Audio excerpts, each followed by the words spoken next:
मेरा नाम लक्ष्मण कुमार वर्मा। बच्चों स्वागत करता हूं आपका हमारे चैनल वर्मा अकेडमी में। और आज की वीडियो सेकंड पार्ट होने वाली है प्रीवियस वीडियो की, जिसमें बता रहा था मैं सैंपल पेपर का कुछ इंपॉर्टेंट क्वेश्चंस के आंसर्स।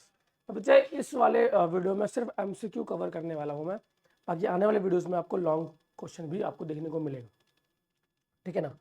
तो देरी बिल्कुल नहीं करते हैं। टोटल 2 सैंपल पेपर यहाँ पे मैंने उठाया है, ठीक है ना। पहला ये है और सेकेंड हमारा आगे आएगा, ठीक है।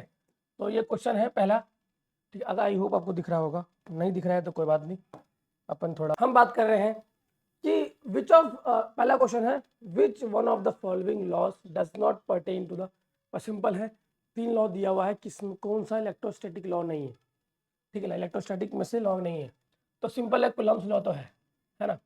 गॉसियन लॉ भी है, जब गॉसियन सरफेस हम बनाते हैं, ठीक है, तो प्लस प्लस प्लस प्लस लिखते हैं, तो गॉसियन लॉ तो है। कंजर्वेशन ऑफ चार्ज भी है, क्योंकि इलेक्ट्रोस्टैटिक की बात जब हम करते हैं तो चार्ज के बारे में बात करते हैं। सिंपल है, Ampere law is not a electrostatic law. तो आंसर क्या है? Ampere law. तो answer is a Ampere law, ठीक है ना। सेकंड क्वेश्चन देखते हैं।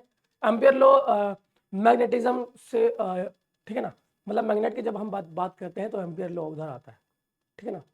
बावर्ट सर्वेट लॉ तुमने अगर पढ़ा हो तो। अगर देखते हैं, the potential due to the point charge q at a point distance r from it is. अच्छा, पोटेंशियल डिफरेंस अगर पॉइंट चार्ज q है तो डिस्टेंस r है, तो किसके बराबर होता है? Inversely proportional to r, inversely proportional to r square. A है इसका आंसर। देखो, जब पोटेंशियल डिफरेंस तो v से लिखते हैं उसको, है ना। अगर q चार्ज है तो अगर आपको थोड़ा बहुत फॉर्मूला पता है तो हमारा वो होता है v equal to E D, है ना। ये e बाई डी होता है, v equal to E by D होता है। और d को हम क्या लिख सकते हैं? d है, डिस्टेंस है, और r भी डिस्टेंस है, तो हम e को लिख सकते हैं डायरेक्टली r, और d को लिख सकते हैं r।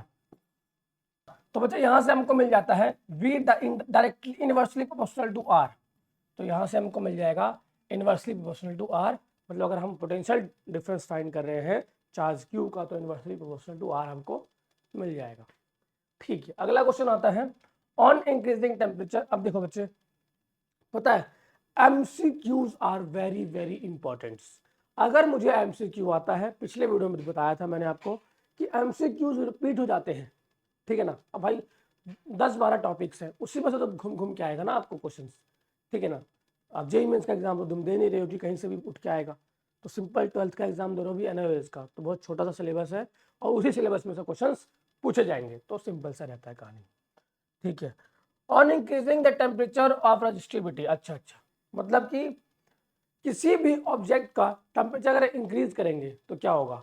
कंडक्टर के अंदर इलेक्ट्रॉन रैंडम मोशन में चले जाएंगे, तो कंडक्टिविटी डिक्रीज होती है उसकी, तो रजिस्टिविटी बढ़ जाएगी। अगर कंडक्टर है और मैं उसका टेम्परेचर बढ़ा रहा हूँ तो इलेक्ट्रॉन रैंडम मोशन में चले जाएंगे, आपस में टकराने लग जाएंगे ऐसे करके। जब आपस में टकराएंगे तो कंडक्टिविटी घट जाएगी, तो रजिस्टिविटी बढ़ जाएगी। तो अगर रजिस्टिविटी बढ़ रही है तो रजिस्टिविटी देखो, कंडक्टर डिक्रीज नहीं, कंडक्टर इंसुलेटर इंक्रीज नहीं, डी कंडक्टर इंसुलेटर। देखो बी इसका आंसर है। अ कंडक्टर इंक्रीज, कंडक्टर की रजिस्टिविटी इंक्रीज होती है, but that is insulator decrease. Insulator resistivity decrease. अब देखो इंसुलेटर है फॉर एग्जांपल, मान लीजिए प्लास्टिक है, ठीक है। वैसे प्लास्टिक में से तो करंट पास करेगा नहीं, लेकिन उसको मैं गर्म कर रहा हूँ तो इसके इलेक्ट्रॉन वाइब्रेट करेंगे, मोशन में आ जाएंगे, तो कहीं ना कहीं हो सकता है इसके इलेक्ट्रॉन ब्रेक हो जाए अपने कोवेलेंट बॉन्ड को या आयनिक बॉन्ड जो भी वहाँ पे बॉन्ड बना हुआ है और टूट जाए और करंट पास करना शुरू कर जाए, मे बी। बट इसका आंसर क्या है? कंडक्टर इंक्रीज कर जाता है और इंसुलेटर में डिक्रीज करता है रजिस्टिविटी। अब अगला क्वेश्चन देखते हैं, बहुत सिंपल, बहुत आसान, ठीक है ना। अगर बच्चे आप ये क्वेश्चन को सॉल्व कर पा रहे हो ना, फॉर एग्जांपल मैं नहीं बता रहा आपको, लेकिन आप खुद से सॉल्व कर पा रहे हो, इसका मतलब है कि आप सही जा रहे हो। जितना आपने पढ़ा है, जितना आप पढ़ के आए हो, बहुत सही पढ़ा है आपने, क्योंकि एनओएस के अंदर ही क्वेश्चन आया हुआ है, ये ऑन डिमांड का क्वेश्चन पेपर में लेके आया हूँ आपके लिए। अब विच of the following has a maximum resistance. अब देखो, पहला दिया गैल्वेनोमीटर, मिलिमीटर, एमीटर और वोल्टमीटर। देखो जरा, रेजिस्टेंस किसका मैक्सिमम होता है? तो देखो गैल्वेनोमीटर क्या नापता है, एमीटर क्या नापता है, मिलीमीटर, वॉटमीटर क्या नापता है। तो देखो कौन सबसे ज्यादा पोटेंशियल को नाप रहा है, कौन सा मीटर पोटेंशियल को नापता है। अब पोटेंशियल क्या होता है, difference between 2 point A and B, ठीक है ना। और वो कुछ को वो कौन नापता है, वी, हमारा वोल्ट मीटर नाप रहा होता है। तो मतलब मैक्सिमम रेजिस्टेंस हमारा वोल्ट मीटर का होता है ना। ठीक है भाई, तो इसका आंसर आएगा volt meter. Angular momentum of an electron, पांचवा सवाल है, is the lowest energy state of hydrogen atom is. अच्छा ठीक है, एंगुलर मोमेंटम तुमको पता होगा, ये है हाइजेनबर्ग अनसर्टेनिटी प्रिंसिपल। क्या है, हाइजेनबर्ग अनसर्टेनिटी प्रिंसिपल। फॉर्मूला अगर पता है तो होता है पी डॉट डेल्टा एक्स होता है शायद वहां पे ना, एच अपॉन में 2 पाई, यही होता है ना। तो एच अपॉन में 2 pi, this is the answer. H क्या है, प्लैंक कांस्टेंट। एच क्या है बच्चे, प्लैंक कांस्टेंट, ठीक है ना। आई होप आपको पता है, बहुत आसान है, ठीक है ना। आप प्रिंसिपल के बारे में बता दो थोड़ा बहुत। तो बताता है कि भाई किसी ऑब्जेक्ट की पोजीशन और किसी ऑब्जेक्ट की स्पीड सेम टाइम पे प्रेडिक्ट नहीं कर सकते। अगर आप किसी की पोजीशन बता रहे हो तो आप उसका, अगर पोजीशन बता रहे हो तो स्पीड नहीं बता पाओगे, और अगर स्पीड बता रहे हो तो पोजीशन नहीं बता पाओगे। यही कहता है हाइजेनबर्ग अनसर्टेनिटी प्रिंसिपल, मतलब सब कुछ अनसर्टेन है। अगला सवाल है, moving mass of a photon is given by. अच्छा ये बहुत इंपॉर्टेंट है, ठीक है ना। अगर फोटोन मूव कर रहा है, फोटोन मतलब कि light, photon is the light, light का पार्टिकल। कभी कभी ना आंसर आपके क्वेश्चन में होता था, फोटोन की बात हो रही है, तो ये तो नहीं होगा, है ना, क्योंकि यहाँ पे तो सी है ही नहीं, हमको चाहिए सी, सी मतलब कि स्पीड ऑफ लाइट। तो इन तीनों में से कोई आंसर होना चाहिए। अब देखो इसका आंसर क्या होगा, तो एच म्यू बाय सी, इसका आंसर आएगा सी ही आंसर आएगा। सी पॉइंट अगर थोड़ा यार मैं, इसका आंसर आएगा बच्चे सी, एच म्यू बाय सी आएगा। क्यों आएगा, तो बच्चे अगर हम मास कैलकुलेट कर रहे हैं तो यहाँ पे H V is equal to M C होता है, तो एम इज इक्वल टू आ जाएगा H mu by C. I hope आपको समझ में आ रहा होगा। अगला क्वेश्चन भी बहुत इंपॉर्टेंट है। सातवां सवाल कहता है, अगर आपको दिख रहा है तो ठीक है ना, शायद नहीं भी दिख रहा हो यार, ठीक है ना, लेकिन मैं रीड तो कर ही रहा हूँ आपके लिए। Half life of radio active element 8 दिन, मतलब वो रेडियो एक्टिव एलिमेंट है उसका हाफ लाइफ 8 दिन है। थोड़ा इसको हम इरेज करते हैं। कोई रेडियो एक्टिव एलिमेंट है उसका जो लाइफ है 8 दिन है, ठीक है ना, 8 दिन है। तो क्या बोला इसने, कि इसने बोला कि in how much time will it mass reduce to 1/8 of the original value, मतलब कितने दिनों बाद ये 1/8 तक पहुंच जाएगा। अगर हाफ इसका 8 दिन है तो बाय फॉर्मूला हम यूज करेंगे, तो देखो 1 और 3 दिन तो होगा नहीं, गलत है ना। और अगर 8 दिन में पहुंच रहा है तो 8 या 24, बच्चे इसका आंसर 24 दिन के अंदर बच्चे 1/8 ऑफ इसका मास तक पहुंच जाएगा, है ना। 1/8, हाँ, 1/8 मास तक पहुंचने में उसके ओरिजिनल मास से 24 दिन का वक्त उसको लगेगा, ठीक है। अब आगे का सवाल देखते हैं भाई। In nuclear reactor heavy water is used to reduce the speed of fast moving neutron. Simple है यार, कि न्यूक्लियर रिएक्टर है तो हैवी वाटर मतलब कि वो केमिकल होता है, ठीक है ना। तुम सोच रहे पानी है, नहीं, ठीक है ना, तो शायद एग्जैक्ट तो मैं नहीं बता पाऊंगा अभी आपको, ठीक है ना। लेकिन हैवी वाटर का इस्तेमाल होता है स्पीड को रोकने के लिए, तो ठीक है ना, क्योंकि बहुत तेज से अगर पार्टिकल चल रहा है, मूविंग पार्टिकल है, उसको रोकने के लिए हैवी वाटर का इस्तेमाल होता है। तो अगर स्पीड को कम रोकने के लिए नहीं, स्पीड को कम करने के लिए, तो सेकंड इसका आंसर हो जाए enhance the speed of fast moving, नहीं, ठीक है ना। तो ऑब्जर्व, हाँ, रिड्यूस द एनर्जी को ऑब्जॉर्व करने के लिए भी इस्तेमाल कर सकते हैं, क्योंकि अगर वो स्पीड को रोक रहा है तो कहीं ना कहीं एनर्जी को ऑब्जॉर्व भी कर रहा है, लेकिन इसका exact answer reduce the speed of fast moving neutrons.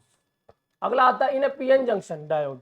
PN junction diode कैसा होता है भाई, ऐसा होता है ना, ऐसा होता है PN junction diode. The depletion layer has high resistance, depletion layer जो है हाई रेजिस्टेंस होता है because it contain the no charge carrier, large number of charge carrier.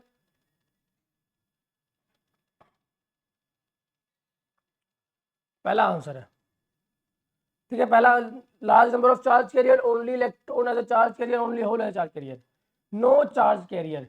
PN junction के अंदर कोई भी चार्ज कैरियर नहीं होता है, तो ये एक इंसुलेटर की तरह बिहेव करता है। ये पार्ट जो है एक इंसुलेटर की तरह बिहेव करता है, ठीक है, इंसुलेटर की तरह बिहेव करता है। और जब इसको एनर्जी मिलती है तो इलेक्ट्रॉन उधर मूव कर जाता है, तो नो चार्ज कैरियर इसका आंसर है, ठीक है ना, ए इसका आंसर है। अभी क्या है, अगला क्वेश्चन है, अब अगला क्वेश्चन आ गया। अगला क्वेश्चन कहता है बच्चे which of the following universal gate. Obviously बात है बच्चे, ये आ गया नैंड गेट, इसका यूनिवर्सल गेट हो जाएगा, और एंड नॉट नहीं है, नैंड गेट एक यूनिवर्सल गेट है। ये सवाल बहुत इंपॉर्टेंट है, अगर कभी आप वाइवा वगैरह में जाते हो प्रैक्टिकल में, तो कभी आपसे पूछ लिया जाता है कि tell the name of universal gate, universal gate का नाम बताओ। एंड बच्चे मुझे आज भी याद है, जब हम सीबीएसई से जब हमने 12th किया था, तो कहीं ना कहीं वाइवा में शायद हमसे यही सवाल पूछा गया था, ठीक है ना, तो इतना इम्पोर्टेंट है ये, ठीक है ना, क्योंकि सिंपल सा सवाल है। अगर आपने सेमीकंडक्टर को ओपन कर रखा है और टीचर ने देख लिया और अगर प्रैक्टिकल लिखा है, अगर प्रैक्टिकल आपने इसके ऊपर लिखा है तो सवाल जरूर पूछेगा टीचर आपसे कि यूनिवर्सल गेट कौन सा होता है, ठीक है। राइट टू पोस्टुलेट, अरे भाई तो बहुत सिंपल सवाल है, write two postulates of Rutherford model.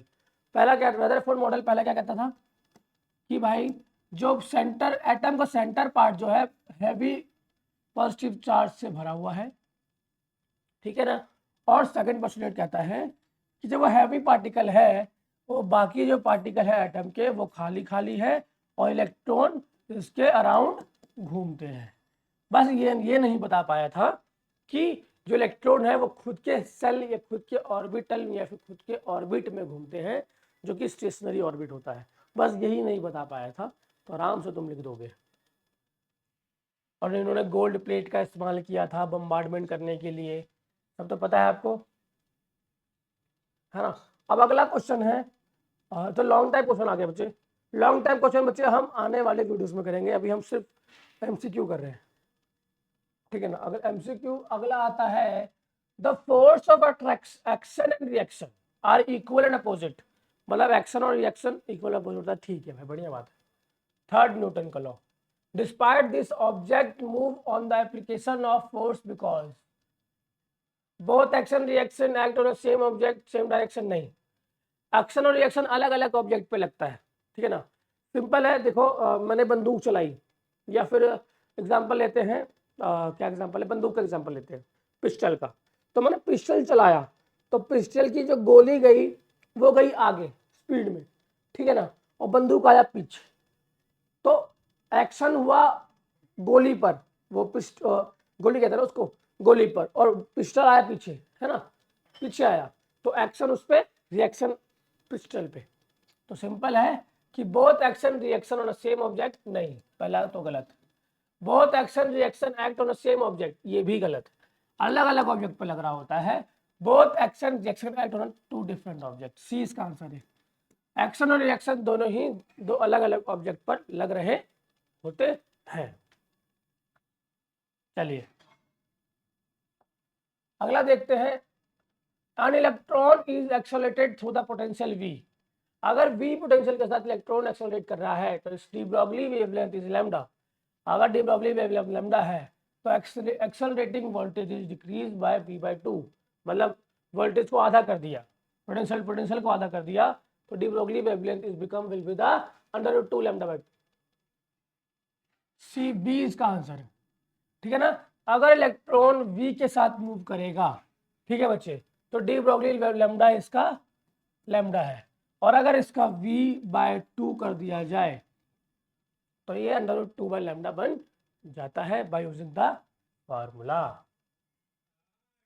अब इस सी को, अब थर्ड क्वेश्चन क्या था बच्चे कि force on a small sphere falling through the medium with the radius of a sphere is represented as, मतलब अगर विस्कस फोर्स स्मॉल स्पेयर के साथ फॉल कर रहा है तो medium will radius of sphere falling through a medium with the radius, अरे इसका आंसर बच्चे आता है लीनियर, लीनियर बनता है, लीनियर ग्राफ बनता है।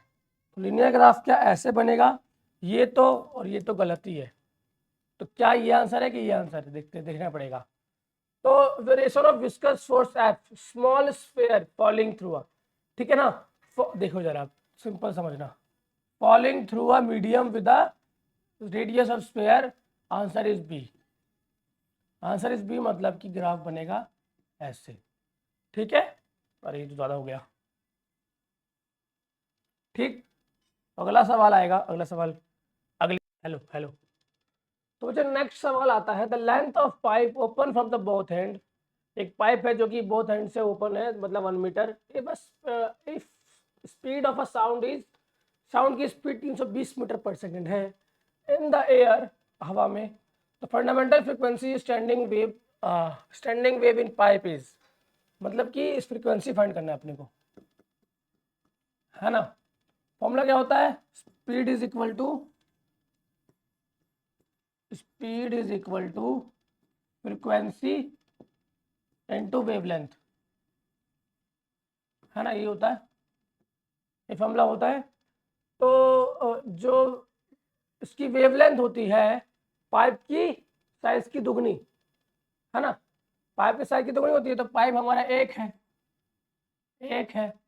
तो अगर एक है 1 मीटर तो एक का डबल दो, तो स्पीड 320, रुको जरा यार, और फ्रीक्वेंसी तो हमको फाइंड ही करनी है, मल्टीप्लाई वेवलेंथ 2 हो जाएगा, है ना, 2 मीटर, तो फ्रीक्वेंसी आ जाएगी 320 डिवाइड बाय 2, 16, 160 है क्या ऑप्शन में, 160 हर्ट्ज, सी इसका आंसर है, फ्रीक्वेंसी विल बी 160 हर्ट्ज। अब अगला क्वेश्चन देखते हैं, फिफ्थ फिफ्थ कहता है the power deliver by the force 5 newton to a body moving with velocity 2 metre पर सेकेंड, मतलब जो पावर डिलीवर कर रहा है 5 न्यूटन मूविंग विद वेलोसिटी, मतलब वेलोसिटी दो दिया हुआ है और पावर फोर्स दिया हुआ है 5, तो फाइंड क्या करना है, पावर फाइंड करना है। तो सिंपल है, पावर का फॉर्मूला जो होता है, अगर हम थोड़ा यहाँ पे इसको हम करते हैं रेड, पावर जो फॉर्मूला होता है dot product of force and velocity, power is the dot product of force and velocity, और डॉट प्रोडक्ट हमारा होता है स्केलर क्वांटिटी, और तो इसको हम बताएंगे 5 दूनी 10 वाट इसका पावर इसका आ जाएगा, ठीक है ना। अब सिक्स्थ क्वेश्चन कहता है ऐसा unit of self inductance of solenoid, अगर सेल्फ इंडक्टेंस है और सोलेनॉइड है तो उसका क्या आएगा बच्चे, इसका होता है हेनरी, ऐसा यूनिट इसका होता है हेनरी, लेकिन यहाँ तो ऑप्शन में नहीं है, हेनरी तो ऑप्शन में ही नहीं है, तो लेकिन उसके जैसा कुछ है क्या, तो उसके जैसा है ना volt second, volt by second नहीं, ओनली वोल्ट सेकेंड, वीएस, ठीक है ना, तो ये इसका आंसर हो गया। अगला देखते हैं, अगला क्वेश्चन कहता है the refractive angle of prism is 1/2 degree, मतलब रिफ्रैक्टिव एंगल जो है आधा डिग्री का है, it's refractive index 1.5, refractive index इसका 1.5 है, फॉर येलो कलर के लिए, deviation of yellow light passing through it is, deviation of yellow light passing through, ठीक है, 1/2 डिग्री है ना, इसका इंडेक्स जो है 1.5 है, ठीक है। तो अगर हम इसको 1.5 माइनस 1,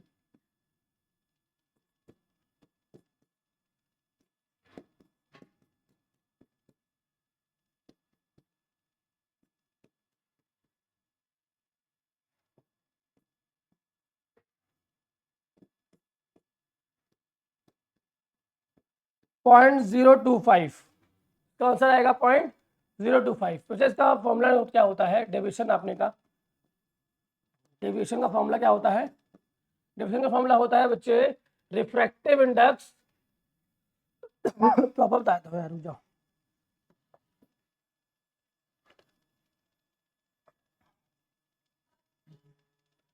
डेविएशन का फॉर्मूला होता है डेविएशन, ठीक है ना, डेविएशन का फॉर्मूला होता है रिफ्रैक्टिव इंडेक्स -1, है ना, मल्टीप्लाई बाय एंगल। ये शायद कल भी आया था ये फॉर्मूला सेम। तो यहाँ से आएगा 0.5, यहाँ से मल्टीप्लाई करेंगे एंगल तो 1/2, और जब इसको डिवाइड करेंगे तो आंसर आता है 0.25। और 0.25 का मतलब यहाँ तो ऑप्शन दिया है, हाँ है ना, दिया है बच्चे, दिया है 1/4। अगर 1/4 को डिवाइड करते हैं तो 0.25 ही आता है, ठीक है। तो ये इसका आंसर हो गया। अब अगला क्वेश्चन कहता है the Balmer series of a spectral line is obtained when an electron in hydrogen atom jump from the higher to the second orbit, higher to the second orbit। इसमें ऑप्शन देखने की जरूरत नहीं है, अगर तुमको वो सीरीज याद है बाल्मर पाल्मर वो जो था, ठीक है ना, शायद क्लास एनसीईआरटी का तुम देखोगे तो चैप्टर सेकंड में है वो एनसीईआरटी के, ठीक है ना, 12th क्लास के चैप्टर सेकंड में है एटॉमिक स्ट्रक्चर के अंदर, ठीक है ना, अगर थोड़ा बहुत ध्यान है आपको तो, ठीक है ना। तो सेकंड ऑर्बिट देखो, ये इसका आंसर आ गया, मतलब कि हायर ऑर्बिट से सेकंड ऑर्बिट तक अगर वो जाता है, जंप करता है, तो बाल्मर सीरीज का स्पेक्ट्रल लाइन दिखता है इलेक्ट्रॉन का, ठीक है ना, तो मतलब सेकंड ऑर्बिट इसका आंसर, ठीक है ना। अगला सवाल है बच्चे, an electron is accelerated through a potential V, एक इलेक्ट्रॉन को वी पोटेंशियल के साथ एक्सेलरेट करते हैं, ठीक है।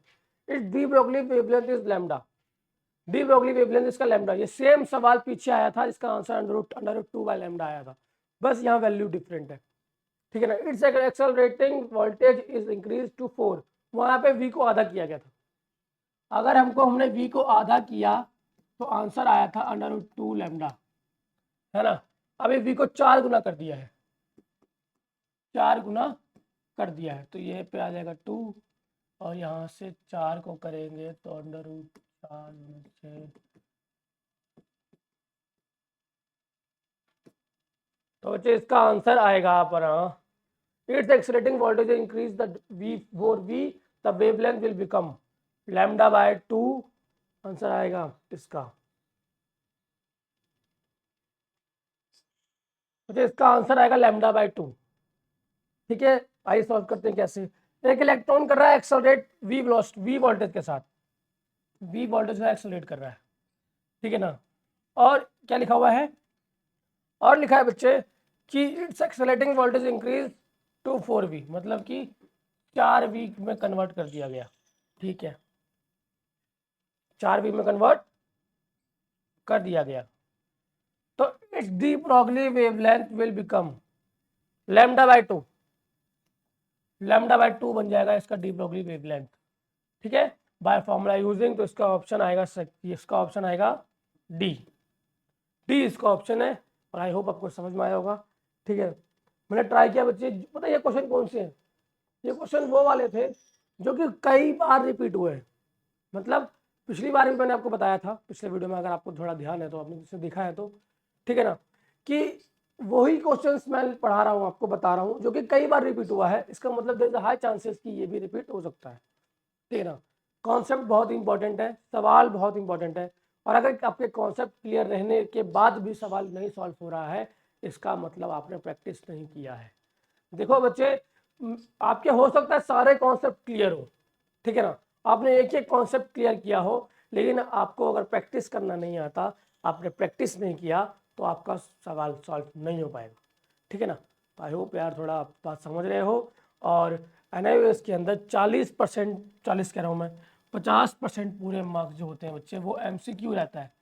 एमसीक्यू मतलब कि सिर्फ ऑब्जेक्टिव टाइप रहता है, मैं इस पर फोकस इसलिए कर रहा हूँ। देखो बच्चे, लिखने वाले सवाल में तो आप लिखोगे ही, लेकिन यहाँ तो सिर्फ फैक्ट के ऊपर बात होती है ना, फैक्ट के ऊपर बात होती है कि टिक लगाओ, नहीं लगाओ तो गलत, लगाया तो सही, नहीं लगा तो गलत, ठीक है ना। तो यस और नो वाली बात होती है। तो यह बहुत इंपॉर्टेंट पार्ट रोल प्ले करता है ये चीज़ कि 50% ऑब्जेक्टिव है, अगर मैं इस पर फोकस करके काम करूँ आगे तो मैं अच्छा स्कोर कर सकता हूँ, क्योंकि इसमें टाइम कंज्यूमिंग नहीं होता है, बहुत कम टाइम लगता है। अब एक सवाल दिया है, 4 ऑप्शन दिए ABCD, अब मेरे को इसका ऑप्शन का आंसर निकालने में अगर मुझे पता है आंसर तो कितना लगेगा, 1 सेकंड, 1 सेकंड का वक्त लगेगा टिक लगाने में, ठीक है ना। तो बस वही बात बताना चाहता हूँ कि बच्चे MCQ और ऑब्जेक्टिव पर ध्यान दोगे तो मोर देन 75, इवन बच्चे आप 90 भी स्कोर कर सकते हो। बहुत लोग आपको जो डराते हैं ना कि इतना नहीं हो पाता है, ऐसा नहीं है यार, पॉसिबल है, पॉसिबल है, तभी बोल रहा हूँ, लेकिन आपको थोड़ा स्मार्ट वर्क करना पड़ेगा। चलिए ठीक है, वीडियो को एंड करते हैं, चैनल को सब्सक्राइब कर लेना, वीडियो में कुछ भी अच्छा लगा हो तो वीडियो को लाइक कर देना। मिलता हूँ नेक्स्ट वीडियो में, तब तक के लिए बच्चे जय हिंद बच्चे।